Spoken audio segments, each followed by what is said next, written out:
저희가 앞서 한동훈 장관 얘기를 집중적으로 살펴봤지만요. 여기 제목에 보시는 것처럼 최근 이재명 대표가 본인에 대한 재판 관련 뉴스 외에는 여야 이슈 선점에서 다소 밀리는 건 아니냐는 분석들이 꽤 많습니다. 어제 의왕역을 찾아서 다시 한번 3만 원 청년 패스 정책을 강조했는데요. 얼마 전에 이런 해프닝이 있었던 그 청년 패스 말입니다. 우리 서민들의 교통비 부담이 너무 큽니다. 청년들의 교통비 부담을 줄일 수 있도록 청년 3만 원 패스를 제안합니다. 이 제도가 안정적으로 정착되면 전 국민을 상대로 확대하도록 하겠습니다. 청년 3만 원 패스 관련된 그 소요 예산은 얼마나 생각하시는지, 그리고 그에 대한 재원 조달 마련은 어떻게 하실 건지. 정책위에서 그 계산해 보셨나요? 청년 패스는 특별한 예산 소요를 동반하지 않는 걸로 정책위는 판단하고 있습니다. 구체적으로 좀 설명을 해 주셔야 될 것 같은데. 예, 우리 대표님 아까 말씀하신 월세 세액 공제 관련해서도 아니요, 잠깐만요. 청년 얘기 그만 마십시오. 예, 이거 뭐 정책 토론회가 아니어서 들어갈까요? 예산 소요액은 제가 정확하게 파악하지 못하고 있어서 후에 확인해 보겠습니다. 당시 이재명 표 예산 청년 정책 아니냐 했는데 돈 계산 잘 안 된, 내부 조율 안 돼서 당시 좀 해프닝이 있었거든요. 어제 의왕역 가서 청년 달래기 청년 표심 잡으려고 이재명 대표가 뭐 현장도 찾았는데 그 정영진 변호사님 네네. 최근에 사실 이재명 대표도 나름 정책 행보 좀 하려고 하고 하는데 여지 빛이 발했고 실제로 이제 앞서 얘기했던 최강욱 전 의원이나 청년 비하 현수막 때문에 묻혔다. 이재명 대표가 과거만큼 보이지 않는다는 해석에 어떻게 생각을 하세요? 저는 그거 당연한 거 아니겠습니까? 제가 일을 해보면요.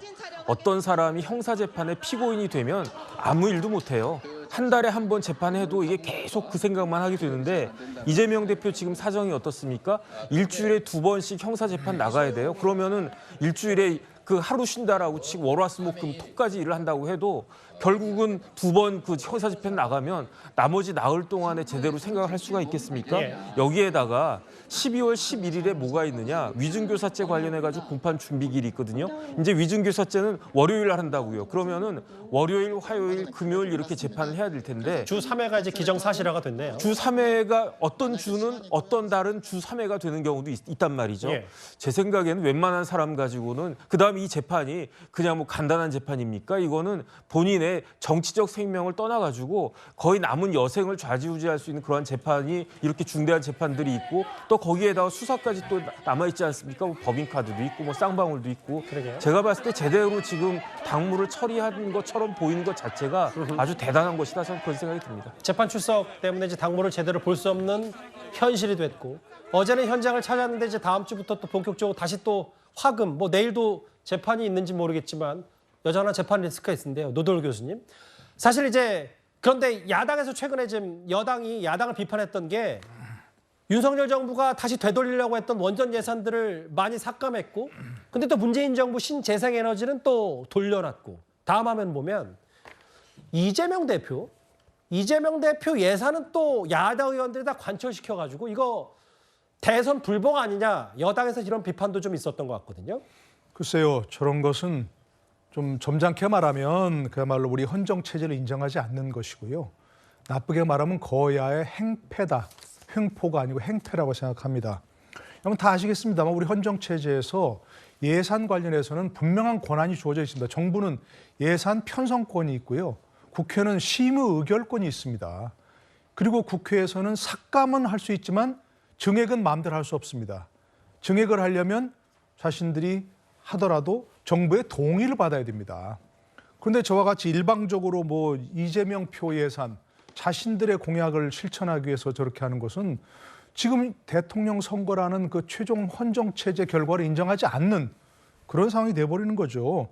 그리고 저걸 가만히 보면은요, 뭐 지역화폐, 뭐 얘가 말씀드린 대로 무슨 뭐 청년 무슨 이런 것들은 자신들이 집권해서 자신들이 정책을 내세워서 국민의 심판을 받고 그때 하면 되는 겁니다. 그러니까 지금 대통령 선거 결과도 인정하지 않는 그런 상황이 된 것이고요. 예.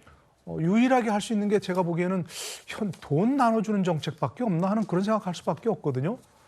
차라리 무슨 뭐 청년 패스 또 뭐 지역화폐 이런 걸 하려면 더 효율적인 건 뭐냐? 현금을 그냥 주는 게 제일 효율적입니다. 여러 가지 그 무슨 청년 패스라든지 뭐 지역 화폐 이런 거 하려면 수수료가 들어가고 거기에 또 운용 예산이 들어가는 겁니다.